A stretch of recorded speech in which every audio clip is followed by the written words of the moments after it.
ایک قانون ہے کہ سنی ہوئی بات سے دیکھی ہوئی چیز کا اثر انسان کے اوپر زیادہ ہوتا ہے۔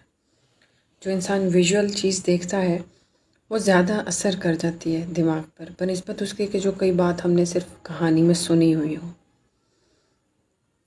دراصل اس بات کا مقصد یہ ہے کہ آپ کی آنکھیں جو برائی یا کچھ بھی برا دیکھیں گی تو اس کا آپ کے اوپر اثر رہے گا، اور اس کا اثر کئی دنوں تک، بعض دفعہ کئی سالوں تک رہتا ہے۔ تو اپنی آنکھوں کو ایسی گندگی دیکھنے سے، ایسی برائی دیکھنے سے بچائیں کہ جس کا اثر سالوں تک یا مہینوں تک، ہفتوں تک آپ کے دماغ پر رہے۔